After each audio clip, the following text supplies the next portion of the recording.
सभी साथियों को नमस्कार। साथियों, जो 69,000 शिक्षक भर्ती आरक्षण से संबंधित अपनी लोगों की जो SLP 38,554 जो भी सक्सेना के नाम से सर्वोच्च न्यायालय में पेंडिंग है, उसमें पिछले 2-3 महीनों में बहुत उतार चढ़ाव आया है। और उतार चढ़ाव आने के साथ साथ बहुत ही आरोप प्रत्यारोप, अनर्गल भाषा, एलिगेशन इतना ज्यादा हो गया है कि मजबूर होकर के मुझे इन सब चीजों से अलग होना पड़ा। हालांकि high court, single bench, division bench और माननीय सर्वोच्च न्यायालय में जो अब तक प्रोसीडिंग हुई है, उस प्रोसीडिंग को बहुत ही नजदीक से न केवल हमने देखा है, बल्कि उस प्रोसीडिंग को यहां तक पहुंचाने में सबसे ज्यादा क्या, या यूं कहे कि सिर्फ और सिर्फ हमारी टीम की बदौलत यहां तक चीजें पहुंची थी। बहुत सारे लोग क्रेडिट के लिए मरे जा रहे हैं, बहुत सारे लोग जिनको वास्तव में नौकरी की जरूरत है वो नौकरी के लिए परेशान हैं। लेकिन मैं पूरे आत्मविश्वास के साथ कह रहा हूं, पूरे जिम्मेदारी के साथ कह रहा हूं कि जो भी केस सुप्रीम कोर्ट में पिछली 10 साल के कोर्ट में पहुंचा, उसमें किसी का एक पैसे का योगदान नहीं है। हाँ, और शायद यही कमी सबसे ज्यादा लोगों को खलती है, क्योंकि आज तक इंडिविजुअल लोग कुछ भी एक लाइन तक अपने फेवर में नहीं लिखवा पाए। इसके अलावा चाहे हाई कोर्ट, सिंगल बेंच हो, डबल बेंच हो, बहुत सारी चीजें वहां पर कही गई। जो हमारी स्पेशल अपील फाइल हुई थी डिवीजन बेंच में, सारी हमारी स्पेशल अपील की कॉपी है। तो बहुत ज्यादा उसके विषय में हमको नहीं कहना है, ना ही हमको ये बताने की जरूरत है कि किसने क्या किया। ठीक है, जिसने किया वो यहाँ तक चीजों को लोग देख भी रहे हैं, समझ भी रहे हैं और आगे भी समझेंगे। लेकिन जिस तरीके की गंदगी पिछले कुछ समय में हर लेवल से फैलती गई, उसके बाद ये समझ लीजिए कि इस केस को इतना ज्यादा मैंने मेहनत करी कि उन सब चीजों को देख करके मेरी आत्मा रो गई, और इसी वजह से मैंने उन सब चीजों से अलग होने का फैसला लिया। कुछ लोगों को लगता है कि हमारी वजह से उनका नहीं हुआ, कुछ लोगों को लगता है कि जो चीज है वो सिर्फ हमारी वजह से। तो बहुत सारी चीजें हैं, इसलिए फिर यही निर्णय हुआ कि भैया जिसको जिस लेवल से देखना हो अपना देख लें। लेकिन इस डिसीजन के बाद हमारे बहुत सारे संघर्ष के साथी ऐसे थे जो निर्णय से बहुत ज्यादा दुखी भी थे, परेशान भी थे, क्योंकि वो समझ रहे थे कि आज की डेट में जो स्थितियां हैं वो किस कारण से हैं और किस तरीके से चीजें यहां तक पहुंची हैं। अब उसका कुछ आप इस तरीके से समझ सकते हैं कि पिछले कुछ समय से याचियों को, जब से हम लोग थोड़ा सा न्यूट्रल हुए थे, याचियों को बहुत ही उस इरिटेट करने के उद्देश्य से विभिन्न तरीके की पोस्ट ये सब की जा रही थी। जिन लोगों के द्वारा की जा रही थी उनको बहुत अच्छे से पता है कि वास्तव में स्थितियां किन लोगों की वजह से यहां तक आई। न केवल आई, बल्कि अगर नौकरी की संभावना बनी तो सिर्फ और सिर्फ पिटिशनर्स की वजह से बनी। वो अलग बात है कि कुछ लोग मलाई चाटने के उद्देश्य से उनको किस्मत कहें या कुछ कहें, कुछ 1-2 पॉइंट उनका गुणांक ज्यादा रहा, जिसके कारण उनकी संभावना हम लोगों से ज्यादा बनी रही। अब उनको जब लग गया कि हमारी टीम अब उतना इंटरेस्ट नहीं लेगी, तो उन लोगों ने कैंडिडेट को टारगेट करना शुरू किया, क्योंकि उनको पता है कि उनके बस का कुछ नहीं है, कुछ भी नहीं है। इसलिए उनका कंसर्न ये था कि इनको टारगेट करो, टीम खुद ही काम करना शुरू कर देगी। लेकिन इन सब चीजों से हम लोग किसी भी तरीके से, मैं आज भी हूं या पहले भी, कि किसी भी तरीके के एलिगेशन, दबाव, उन सब का हमारे ऊपर कोई फर्क नहीं पड़ता। अगर पड़ता होता तो शायद आज यहाँ तक इस स्थिति में हम लोग नहीं पहुंचते। पिछली डेट में जस्टिस दत्ता की कोर्ट में आप लोगों ने देखा होगा, सुनवाई से लेकर के यानी केस लिस्ट करवाने से लेकर के पिटिशनर एडमोडेशन तक की जब बात आई, उस बीच की प्रोसीडिंग में कोई भी एक व्यक्ति ये कह दे कि फला डेट में हमारे वकील ने ये कहा जिसके कारण ये स्थितियां उत्पन्न हुई कि पिटिशनर को एडमोडेट किया जाए, कोई पब्लिक डोमेन में आकर के अपना आंखों में आंखें डाल करके कह दे कि नहीं किसकी वजह से ये पिटिशनर्स को करने की स्थितियां जस्टिस दत्ता की कोर्ट में आई। और इसके अलावा आप लोगों ने देखा होगा कि जब पिछली डेट में सरकार पूरी तरीके से फंस गई तो उसने रिविजिट के लिए कहा। रिविजिट के बाद उसने एक आभासी डाटा कोर्ट के सामने प्रस्तुत किया, जिसमें उसने 3000 सीटें दिखाई, 5000 सीटें लॉक करी, बहुत सारी स्थितियां उसने दिखाई। और लॉक करने के साथ साथ जो 3000 दिखाई भी उसमें से कहा कि 2000 बीएड वाले हैं, इनको हम नहीं कर सकते, और बचे 1000 वो आंसर की वाले में हो गए। यानी कहने का मतलब ये हुआ कि जो आरक्षण का मुद्दा था उसमें किसी भी तरीके का कोई भी उसने हम लोगों के फेवर में चीजें नहीं की, जिसका विरोध पूरी दमदारी के साथ हम लोगों के साथ किया गया। और जस्टिस दत्ता ने मान लिया कि वास्तव में स्टेट के द्वारा गलत चीजें कोर्ट की जा रही हैं। कोर्ट पूरी तरीके से तैयार थी, लगभग 15,000 12,000 सीटें, 12 से 15,000 सीटें तो देने के लिए एकदम रेडी थी। लेकिन उसके बाद कुछ स्थितियां ऐसी उत्पन्न हुई कि पूरी की पूरी बेंच बदल करके एक प्रो गवर्नमेंट बेंच के अंतर्गत चली गई। और उसका झलक आप लोगों ने पिछली बार देखा कि उसने कहा कि हम मुकदमा मेरिट पर सुनेंगे। अब मैं और भी बहुत सारी चीजें हैं उनके सामने वो चीजें रखे, जो लोग खुद को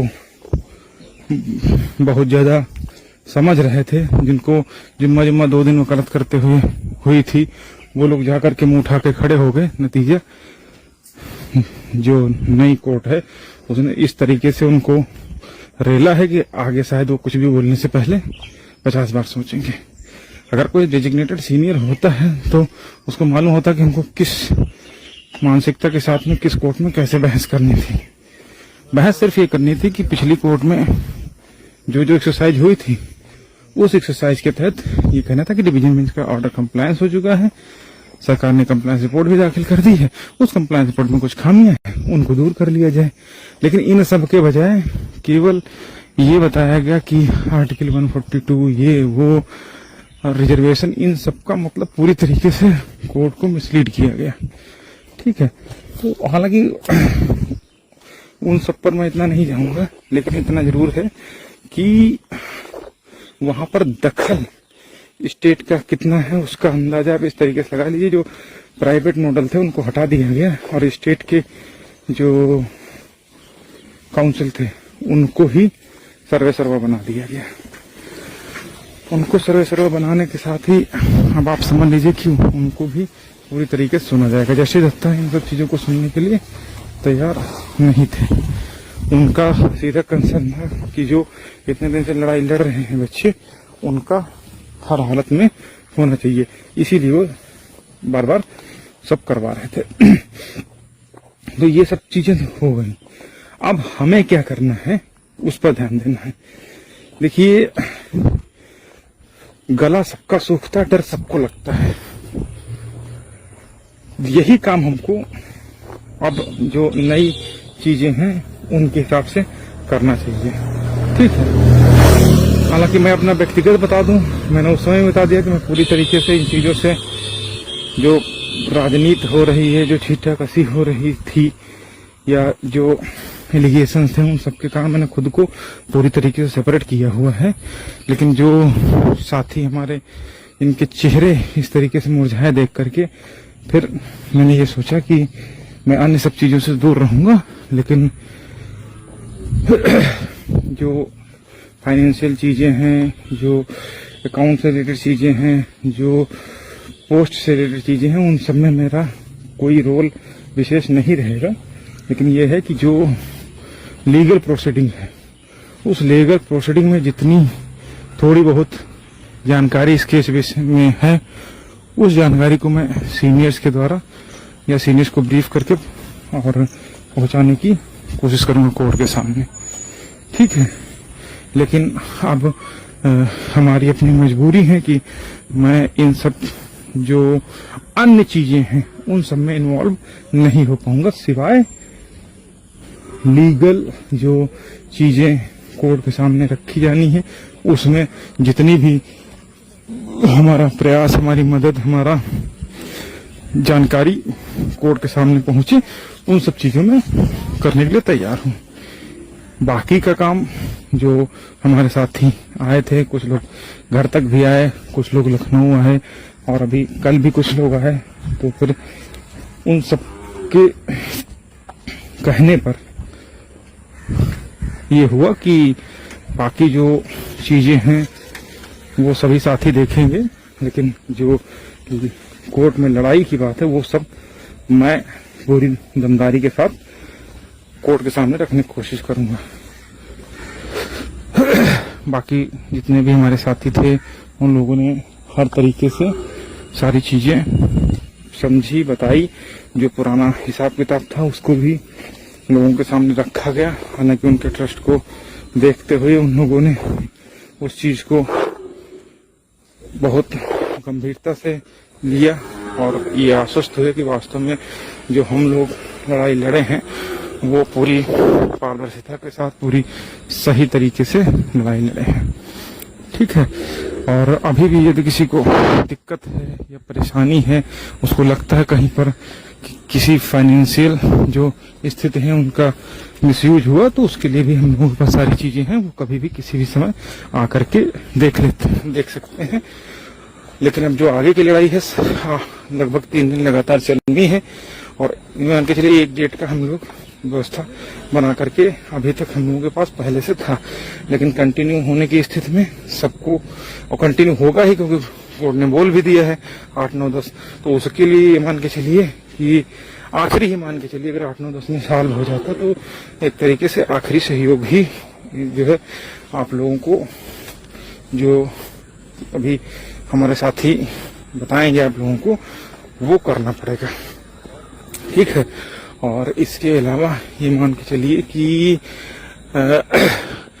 अब बहुत सारे साथी कह सकते हैं कि इस बेंच में पिटिशनर्स की क्या स्थिति है। भाई मैं आपको बता दूं कि जो लोग अभी भी जो है इस भ्रम में हैं कि वो ATRE जीत करके वो सब करके उनका हो जाएगा, तो वो मेरी बस सिर्फ एक बात का जवाब दे दें, जवाब मत दें, आत्ममंथन करें, विचार करें, और वो ये है कि 24 अगस्त का जो आदेश था, उस अगस्त के आदेश के परसुआंस में डिवीजन बेंच ने जो ऑर्डर किया था, उसके परसुआंस में स्टेट ने लिस्ट रिवाइज कर ली है, और वो लिस्ट 21 जुलाई के जो आदेश है 21 जुलाई का, उसमें उसने रिवाइज करने के बाद कंप्लायंस रिपोर्ट दाखिल करी है। तो अब आप मुझे ये बता दीजिए कि इन फ्यूचर आप ATRE जीत गए, TT जीत गए, आपने डिवीजन बेंच का ऑर्डर बहाल करवा लिया, और उसके बाद सरकार ने डिवीजन बेंच के ऑर्डर के हिसाब से इन फ्यूचर फिर से लिस्ट रिविजिट करी, तो रिविजिट करके वो क्या निकलेगा तो वही जो वो 21 जुलाई को दाखिल कर चुकी है। लेकिन उसमें आप कुछ नहीं कर पाओगे, क्योंकि 21 जुलाई को जो कंप्लायंस रिपोर्ट दाखिल की थी, वही कंप्लायंस रिपोर्ट वो फिर से उठा करके कह देगी कि सुप्रीम कोर्ट के अनुसार हमने फिर से रिविजिट कर लिया और इतने योग्य पाए गए, उसमें से 2000 बीएड बाहर हो गए, 1000 बचे, उनको हम एनसीटी वालों के बेसिस पर कर दे रहे हैं। तो अगर आप ये सोचें कि रिवाइज होकर के फिर से आपको 8000, 10,000, 6800 या 5500 या 5844 इस तरह की चीजें मिलेंगी, तो वो एक ये समझ लीजिए दीवार स्वप्न है, उससे बाहर निकलने की जरूरत है।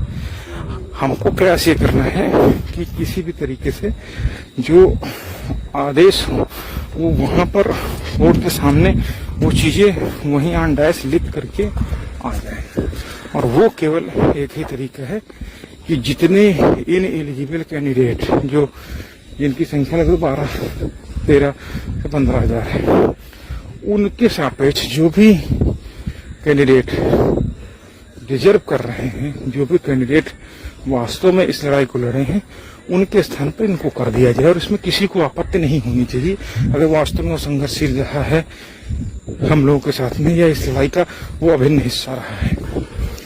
और अगर अभी भी कोई ये सोचे कि वो रिवाइज करके चीजों को अपने फेवर में ले आएगा, मुकदमा जीतना अलग चीज होती है, उसका कंप्लायंस यानी पालन सही तरीके से किस तरीके से किया जाए वो सबसे महत्वपूर्ण है। भाई चलो मान लिया कि सरकार जो लोग बिफोर कोर्ट आए हैं एसएलपी में डबल बेंच के ऑर्डर के खिलाफ, उनकी एसएलपी मान लो डिसमिस हो गई, ठीक है। डिसमिस होने के बाद रिवाइज भी हुआ, तो रिवाइज होने के बाद मिलेगा क्या? क्योंकि रिवाइज होने के बाद सरकार उस आदेश का पालन करेगी, तो उस आदेश का तो पालन वो कर ही चुकी है। 21 जुलाई को कंप्लायंस रिपोर्ट भी दाखिल कर चुकी है, तो उसमें कहां किसी को दे रही है?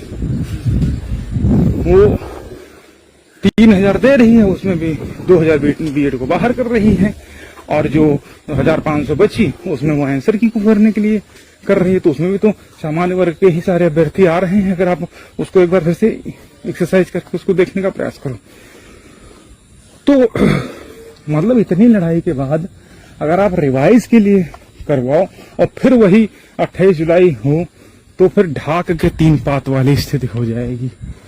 स्थिति इसलिए हो जाएगी क्योंकि भाई जो सरकार रिवाइज की 21 जुलाई को, वही आपकी इनकी एसएलपी डिसमिस हो गई, तो उसके बाद जब रिवाइज करके लाएगी कंप्लायंस रिपोर्ट, तो भी तो वही डेटा पुट करेगी जो 21 जुलाई को उसने पुट किया था। तो अब लड़ाई जब डिवीजन बेंच का ऑर्डर फॉलो हो चुका है, तो जो कमियां कंप्लायंस में है उन चीजों पर बहस करने की जरूरत है।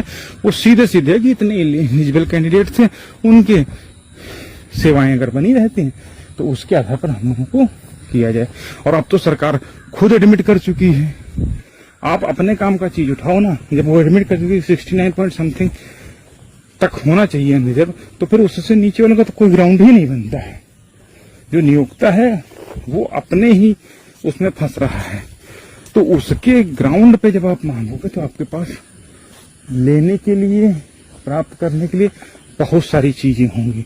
और जैसे लिस्ट रिवाइज करने के बाद आएगी तो जिस जिले में नौकरी कर रहा है उनकी तरफ से भी काउंसिल खड़े होंगे, वो तो कहेंगे साहब रिवाइज करेंगे तो हमारा जिला चेंज हो जाएगा, तो फिर हमारे लिए बड़ी दिक्कत होगी। उनको कैसे आप बचाओगे? इसके अलावा जो टीचर्स और स्टूडेंट रेशियो है वो भी बहुत प्रभावित होगा, तो वो भी देखने वाली चीजें होंगी, ठीक है। तो उन सबसे अच्छा ये है, इसीलिए जस्टिस दत्ता ने कहा था कि वो सब गंदगी बंद करो जो बिफोर कोर्ट हैं, उनके लिए उसने इसीलिए कहा था इनको अलग से देकर के खत्म कर दो। लेकिन एक सेकंड, लेकिन जो हमारे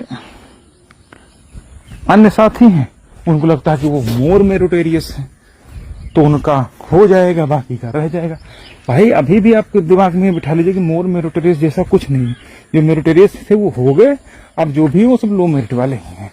बस प्रयास ये करिए सब लोग मिल करके इस बेंच में कि जो लड़ाई लड़ने वाले लोग हैं उनको मिल जाए। बाकी किसी इंडिविजुअल व्यक्ति के हित के लिए आप करोगे या रिवाइज करके सोच रहे हो कि 3,000 हो जाए, 5,000 हो जाए, उसमें किसी कुछ नहीं मिलना। सरकार ने अपना स्टैंड क्लियर कर दिया है, ठीक है। क्योंकि यहां से आप अपना आर्गूमेंट कर लो, वो अपना आर्गूमेंट कर लेंगे, जिसमें रिजर्व मान लिया डिसमिस कर दिया या उनको प्रोटेक्शन देते हुए फिर से रिवाइज करने के लिए कह दिया, लेकिन फिर भी आपको क्या मिलेगा? जो नियुक्त हो गए उनके लिए उसने कहा कि ठीक है, जो नियुक्त हो गए उनके साथ छेड़छाड़ नहीं की जाएगी, लेकिन लिस्ट रिवाइज करके जो पात्र अभ्यर्थी उनको कर लिया जाए। तो पात्र अभ्यर्थी कर लिया जाए तो फिर उसमें किस तरीके की स्थितियां क्रिएट होंगी? वही क्रिएट होंगी कि आप 3,000 हमको विजिट मिली, बाकी लॉक हैं, पद है नहीं, बियॉन्ड 69,000 जो ऑर्डर है सुप्रीम कोर्ट का है उसके बियॉन्ड हम जा नहीं सकते हैं। जो 1,500 बचे उनको हम आंसर की वाले के परफॉर्मेंस है करके खत्म कर दो। जब इतनी स्थितियां हैं तो इससे अच्छा ये है कि बहस करके जो इनएलिजिबल या जो इलीगल कैंडिडेट अपॉइंट हैं उनके स्थान पर हम लोगों को कर दिया जाए, बात खत्म हो गई। वो एक स्पेसिफिक ऑर्डर होगा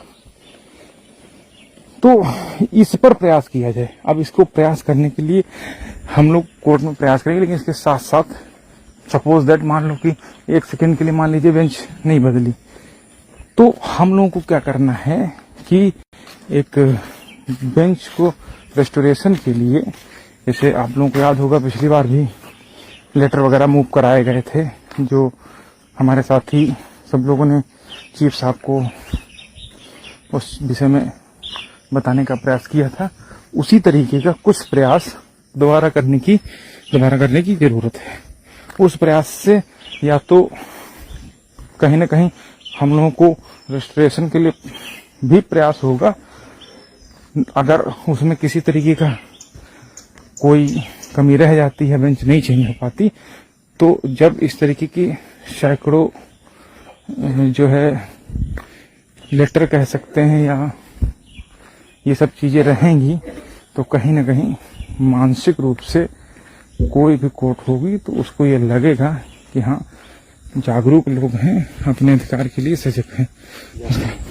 तो वहां पर कोई भी निगेटिव फीडबैक या निगेटिव ऑर्डर लिखने से पहले वो इन सब चीजों को कंसीडर करने का प्रयास करेंगे।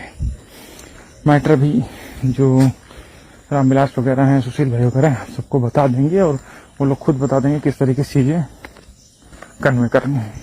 ठीक है, मेरे लिए इतना है, मैं फिर रिपीट कर रहा हूँ कि मेरी अपनी बहुत मजबूरियां हैं और इन गंदगी से मैं किसी पर कोई न टिप्पणी करना चाहता हूँ, न किसी का कुछ करना चाहता हूँ, न मैं किसी भी तरीके की चीजें सिवाय लीगल जो चीजें हैं उन पर काम करने के। मुझे अन्य किसी भी काम से मतलब नहीं है। जो लोग आए हैं उन लोगों ने खुद अपना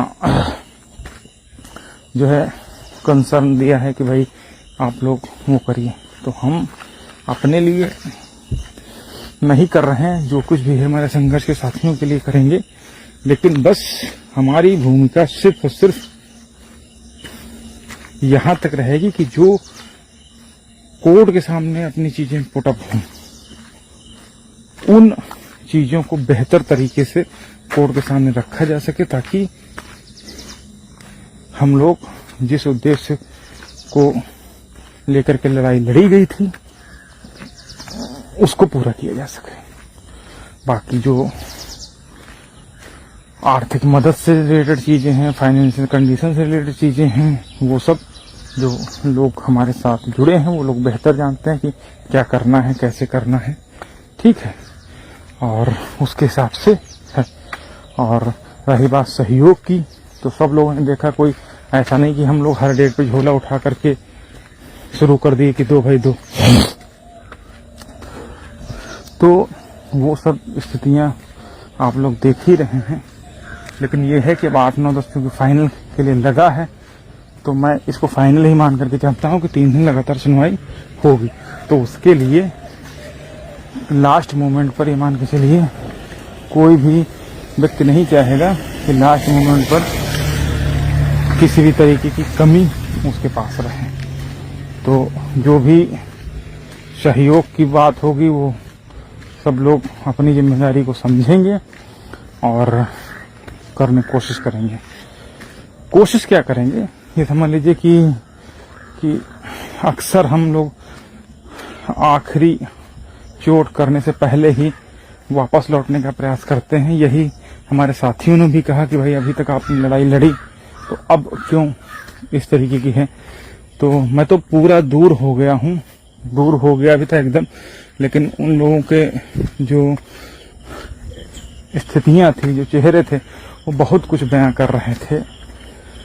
तो उसके लिए मजबूर होकर के मैंने पूरी तरीके से तो नहीं, लेकिन इतना जरूर मैंने सोचा कि भाई उस गंदगी में पड़ने के बजाय इतना जरूर है कि जो वकील वाला काम है, ब्रीफिंग वाला काम है, अन्य सारी चीजें हैं, उन सबको मैं पूरी दमदारी के साथ कोर्ट के सामने रखने का प्रयास करूंगा। लेकिन अब अगर कोई ये कहे कि नहीं भैया आप अपने अकाउंट में पैसा लीजिए या ये लीजिए, तो वो मेरे पूरी तरीके से बाहर है। उसके लिए पूरी तरीके से टीम बनी है, वो लोगों के हिसाब से आप लोगों को चीज़ों को करने का प्रयास करना होगा।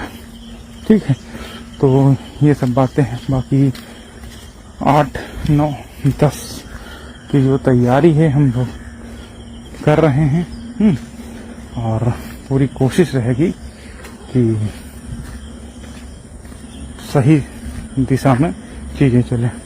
और बाकी जो हमारे मित्र लोग, साथी लोग ये सोच रहे हैं कि वो केस जीत करके उनका हो जाएगा, तो उस भ्रम में ना रहें।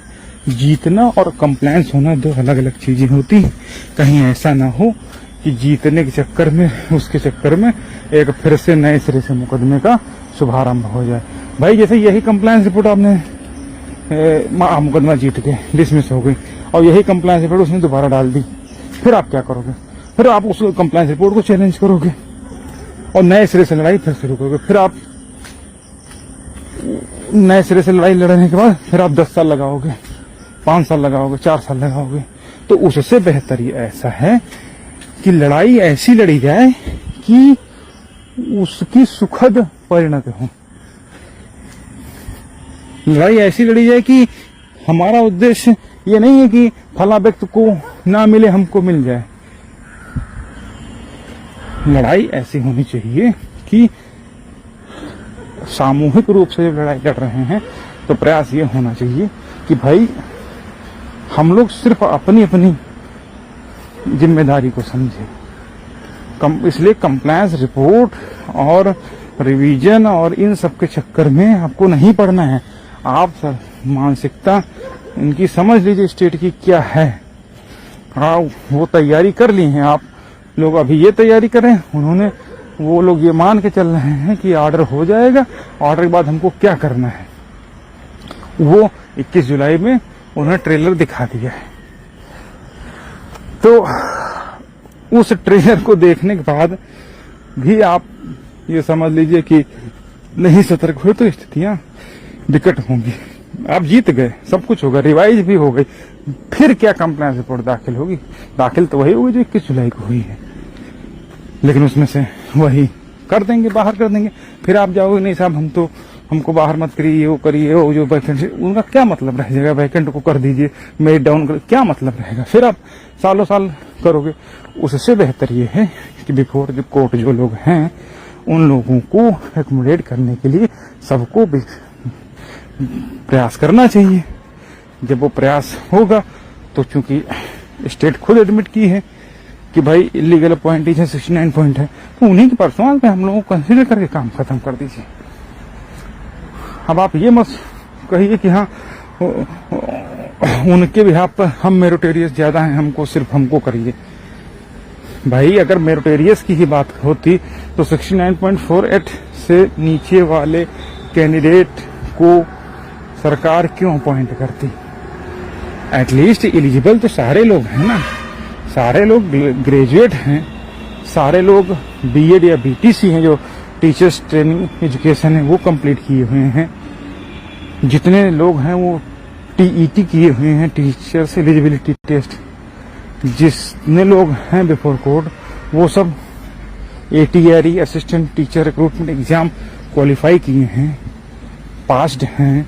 तो कोई ऐसा तो बिफोर कोर्ट है नहीं जो मेरिटोरियस ना हो। अगर मेरिटोरियस नहीं होता तो वो बीएड, बीटीसी, टीईटी, एटीआरई कैसे क्वालिफाई करता है? इसका मतलब जो भी हैं सब पात्र हैं, सब योग्य हैं, एलिजिबल हैं, उन्हीं कैंडिडेट को कंसिडर कर लिया जाए। क्योंकि भाई आखिर आप लोगों ने जो ध्यान दिया कि नहीं दिया कि स्टेट का ही यही मानना है, हम लोग लगातार जो चीजें कि भाई भले जो कैंडिडेट सामान्य वर्ग के नियुक्त हैं उनका कंसर्न है कि वी ऑल जो हम लोग जितने हैं आर क्वालिफाइड, अब क्वालिफाइड का मतलब टीआरई पास हैं, टीटी पास हैं, तो भाई योग्य तो हैं ही। तो अगर वो योग्य हैं तो हम अयोग्य कैसे हो गए? इसलिए इसमें आप मेरिट का रोना मत रहिए। प्रयास ये कीजिए कि जितने कैंडिडेट बिफोर कोर्ट हैं उसमें स्टेट से जो चीजें हैं इन पर एक्सरसाइज भी हुई है हम लोगों के द्वारा, और भी सारी चीजें हैं, तो कोर्ट भी उस पर रहेगी कि जो कैंडिडेट भाई बाहर ना हो, जो कोर्ट के सामने हो उनको करके खत्म करो। उससे ना तो जिला वरीयता वाला दिक्कत आएगी, ना लिस्ट रिविजिट का दिक्कत आएगी, सारी दिक्कतों का एक हल। इसीलिए ये बात सब समझ रहे थे, इसीलिए उन्होंने 142 वाला सारी चीजें कही। ठीक है, तो एकोमोडेट कर लीजिए, तो आपका ये समझ लीजिए संघर्ष का यही अंत हो जाएगा। और एकोमोडेट करने के बजाय अगर आप मेरिट पर बहस करेंगे, रिवाइज करने बहस करेंगे, तो ये समझ लीजिए कि 5 साल 10 साल एक लड़ाई और लड़ने के लिए तैयार रहेगा, क्योंकि कंप्लायंस रिपोर्ट जो 21 जुलाई फाइल हुई है सेम टू सेम जीतने के बाद वही फाइल होगी पुनः। ठीक है, तो वो चीज ना हो, ये मैं अपनी समझ से बता रहा हूं। ऐसा नहीं कि मुझे बहुत ज्यादा मैं बुद्धिमान हूं, बहुत ज्यादा मुझे ज्ञान है, ऐसा नहीं है। लेकिन जो मुझे जानकारी है, जो मैं समझ पाया हूं और जो जानकारी मिली है, उस हिसाब से उनका स्पष्ट क्लियर है कि ये कंप्लायंस रिपोर्ट चाहे अभी ले लो चाहे बाहर ले लो। ठीक है, फिर आप नए सिरे से करोगे, फिर क्या निकलेगा? कुछ नहीं। फिर आप 5 साल 10 साल लड़ोगे।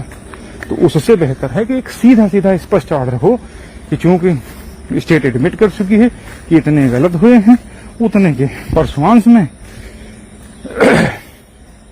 हम लोगों को कंसीडर कर लिया जाए, बात खत्म होगा।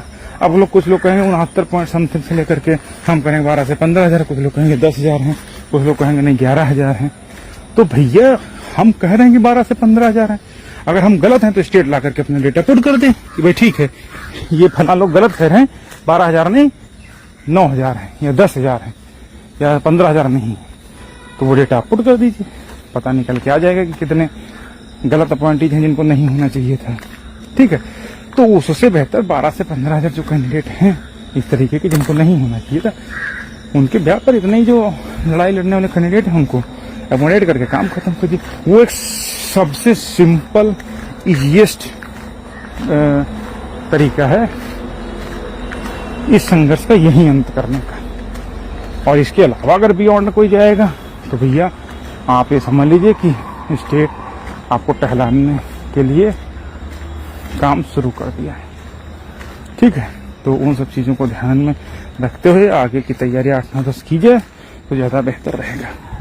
ठीक है, बाकी जो चीजें हैं वो हमारे जो अन्य साथी थे वो सब आप लोगों को बताएंगे। हम लोगों ने कितना एक्सरसाइज करी है उस सब चीजों को लेकर के तब जाकर के यहाँ तक चीजें आए थे, और आगे भी वो एक्सरसाइज कंटिन्यू है। बेंच जरूर बदल गई है लेकिन उनका रिजल्ट देखने की पूरी उम्मीद है। लेकिन 8-9-10 की तैयारी सबको करनी है। जो फॉर्मेलिटीज हैं वो बहुत जल्द आप लोगों के सामने आज ही रखी जाएंगी। जो चीजें हैं सहयोग इत्यादि वो सब चीजें आप लोगों को बताई जाएंगी। ठीक है, अब स्थिति क्या है आप समझिए। इसमें एक चीज पिछली बार आप लोगों ने क्या देखा कि वो लोग खुद सहयोग के लिए लगातार करते हैं लेकिन आपको टारगेट करते हैं। क्यों? क्योंकि वो कभी नहीं चाहते कि हाँ जो है स्थितियां ऐसी उत्पन्न हो कि आप किसी भी तरीके की अपनी बात को हो। हर व्यक्ति ये चाहता कि उसका हो जाए वही सही है, लेकिन अपने अधिकारों के लिए हर व्यक्ति जागरूक है। तो जब हर डेट पर या किसी भी डेट पर झोला नहीं उठाया जाता है टीम के द्वारा, तो जब जरूरत है तो वो आपको करने का प्रयास करना चाहिए। और चूंकि ये मान के चलिए लास्ट ही है तो अंतिम ही मान के चलिए 8-9-10 में अगर अपना डिसाइड हो जाता है। ठीक है, बाकी जो सर्कुलेशन वाली चीज है वो भी सब चीजें बता दी जाएंगी। बहुत बहुत धन्यवाद। बाकी कोर्ट की जो प्रोसीडिंग है उसका मैं हिस्सा रहूंगा, लेकिन जो फाइनेंशियल कंडीशंस हैं वो सब हमारे जितने संघर्ष के साथी हैं ये उनकी जिम्मेदारी है कि वो उस चीज को कैसे ट्रिक करते हैं। धन्यवाद।